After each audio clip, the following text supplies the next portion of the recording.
MapleStory has had quite the year in 2025, with the release of MapleStory Worlds, various expansions being released for the main game, and the absolute bombshell announcement of MapleStory Classic. It's a great time to be a MapleStory fan, and a lot of us are excited to see the future of the game, but one version that kinda gets forgotten about is MapleStory M. MapleStory M is the free-to-play 2D platforming MMORPG you know and love, available on mobile devices, as well as PC through the Nexon launcher. Now, most of you are probably drawing comparisons to games like RuneScape or Albion Online, MMOs that let you play the game on PC and mobile devices with cross-progression between the available platforms, allowing players to play on the go or at home and keep all of their progress, since effectively, no matter how you play, it's the same game. So you would hope MapleStory and MapleStory M is just the same game, allowing you to play MapleStory at home or on the go, right? Right? Wrong.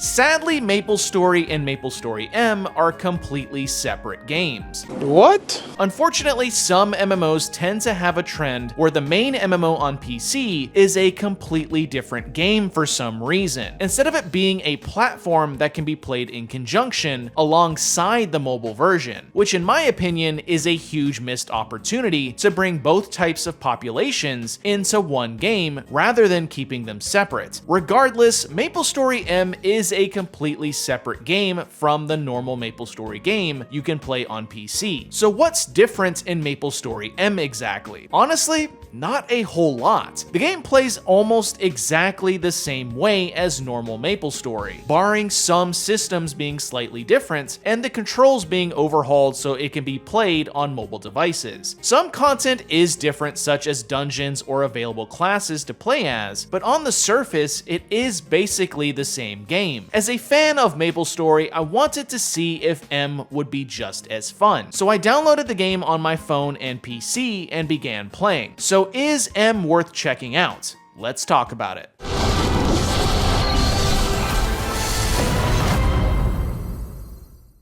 Starting up in MapleStory Mobile is just as easy as it is in normal MapleStory. You can either download it and create an account through the Nexon launcher on PC, or download it on your mobile device and create an account there. Nexon offers the choice of creating an account through your Google, Facebook, Apple, or X platforms as an alternative to creating a Nexon account. For some, this might be easier to just get in and start playing, but personally, I like having a Nexon account. Anyways, once you've logged into MapleStory M, you are greeted with a choice of 2 servers, and then the normal character creation screen. Character creation in mobile is basically the same setup as it is in normal MapleStory, with a few missing classes. Mobile still has over 40 character classes though to choose from, so there is still a ton of variety in class choice here. Once you choose your class, customize how you look, and pick your name, you are brought into the same exact starting zones, missions, and tutorials as normal Maple. The main difference in mobile though is the ability to autoplay. Unfortunately, or fortunately, like a lot of mobile games, MapleStory M does streamline the game's experience by allowing players to largely autoplay a ton of its content, like quests, fighting monsters, dungeons, and even group content. A lot of mobile MMOs have autoplay options in their game, so I'm not entirely surprised to see it here, and it is nice to have the game autoplay all the boring, monotonous content like story quests. To me though, it's still a bit weird to not engage players with more content that would make them actually want to play the game, but realistically they are catering to how the mobile market is, which is a lot of idle or autoplay games. Beyond the autoplay though, MapleStory M does have a lot of the same gameplay loops as normal Maple. You will still be completing quests and grinding monsters until you hit higher levels. You'll start unlocking dungeons, boss content, and various challenges to play that will earn you gear and ultimately make you more and more powerful, with much of that content actually requiring you to play it rather than let it autoplay. Playing Maple Mobile manually can take a bit to get the hang of because of the mobile controls. If you are playing on a mobile device, your default is going to be touch controls, which sure is easy to learn, but can be a bit of a struggle during more demanding content like boss fights. On the other hand, the PC client plays almost exactly like normal Maple, with a slightly different user interface. The game's tutorials in general will teach you everything you need to know in terms of movement, items, equipment, systems, combat, and progression. In the beginning, you'll largely just be completing quests and grinding monsters to level up. Every level up will grant you a slight stat boost and reward skill points to spend in various abilities you have. Around level 100 is when the game starts to open up its dungeon content, daily grind, emphasis on earning better equipment, and its various progression systems. The progression systems include things like pets, star force, equipment levels, equipment ranks, potentials, hidden stats, legion, souls, monster collection, linked skills. There's quite a lot of stuff to keep track of here. Luckily, each system is explained through the in-game tutorials. Content-wise, all the dungeons available to you have various gameplay types ranging from objectives, grinding monsters, killing a boss, and even PvP. The dungeon content is largely where you will be spending most of your time in mobile, since that is where the most important rewards are granted. And it's all joinable with the click of a button. Simply select whatever content you wish to join, and usually within a minute or two, you're in. Endgame also resides within the dungeon content tab, having bosses, specific hardcore challenges, and group content locked at higher levels. Social features are sadly also copy and pasted from normal Maple. World chat is still bafflingly locked behind a cash shop item, so most of the time the game is just quiet unless you join an active guild. The guild system is thankfully great though. It encourages players to join each other to gain access to guild benefits, such as guild buffs, social chat, rewards, exclusive shops, and content. Unfortunately, most of the game will still feel really barren of players until you start getting into the thick of endgame content, which unless you are actively spending money to rocket you to endgame content, don't count on doing any of it anytime soon. Speaking of money, let's talk about the game's monetization. MapleStory M has a really aggressive cash shop in comparison to its normal PC counterpart. Basically, anytime you are in-game, expect to be advertised with some sort of special package or deal that the game wants to sell you. You can expect all the crappy pay-to-win stuff here too. XP boosters, loot boxes, buyable gear, inventory expansions, convenience items. Ironically, it's worse than normal Maple, which is saying a lot. Now you can technically trade certain items on the auction house to other players for in-game currency, and the game is admittedly pretty generous with items during events, but it doesn't change the fact that the cash shop is constantly in your face. Realistically though, since this is a mobile game, it's not really doing anything different than what a lot of mobile games already do. The mobile game market constantly tries to nickel and dime its customers, so it's not a shock to see how aggressive the cash shop is in MapleStory M. Overall, MapleStory M is not a bad game, especially if you like MapleStory as a whole. It feels like a proper MMORPG, just all in your pocket. But honestly, besides the benefits of being able to play this on the go via mobile devices, I have no idea why anyone would want to play this over regular MapleStory. I could see if the game stuck to its mobile platform, but when it released its PC client, I can't help but think, why not just play normal MapleStory? To an extent, if you want a slightly different experience, then MapleStory M might be a good alternative to the OG, but I would be willing to bet that most would agree that the OG MapleStory is a superior game. But I suppose if you must have your Maple fix when you are out on the town, then MapleStory M is your only choice, at least until MapleStory Worlds gets a little more stable. Anyways, let's wrap up my thoughts on MapleStory M.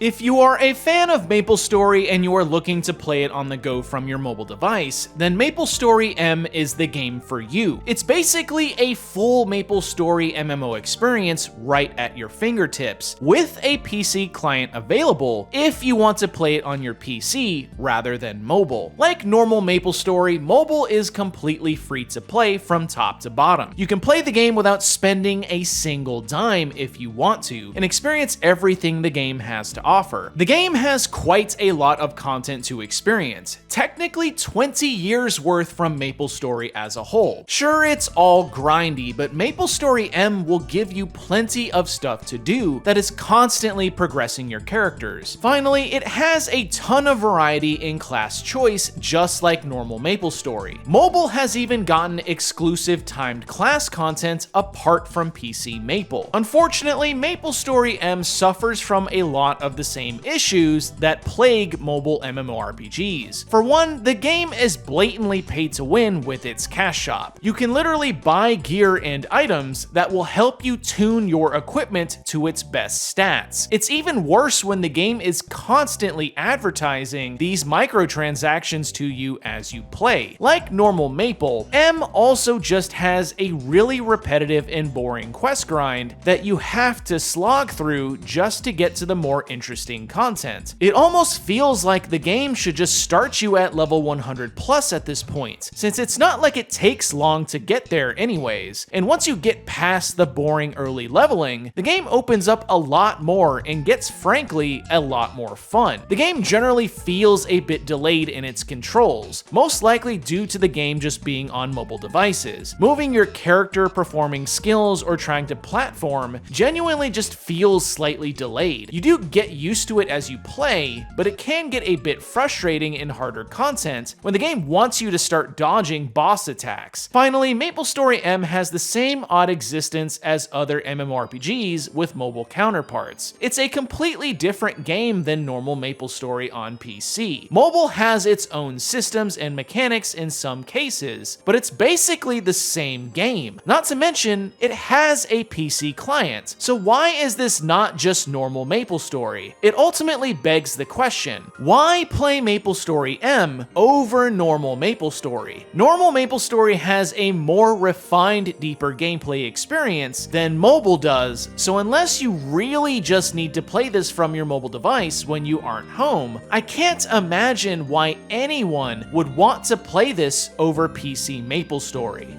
Well, that's MapleStory M. As a fan of MapleStory, it's really hard for me to recommend this game over the long-running PC MMORPG. M just feels like a slightly watered-down version, which makes sense considering it was made for mobile devices. But I can't help but look at other MMOs like RuneScape and Albion Online that were able to fully port their games over to mobile devices without completely making a separate version. Instead, they are a companion platform that allows players to play those games from wherever they are, and because of that, their populations are booming. I think it's a huge missed opportunity that MapleStory did not opt to just port their normal MapleStory client to mobile devices and allow cross progression. Imagine if you could play the actual MapleStory on the go. That would have been amazing. But you know, at least M does give the ability to play Maple in some form when I'm running errands. Anyways, do you play MapleStory M? Comment below and let me know. Don't forget to like the video and subscribe to the channel to support my content. Follow all my social media links in the description below. Thanks for watching, and I hope to see you all next time.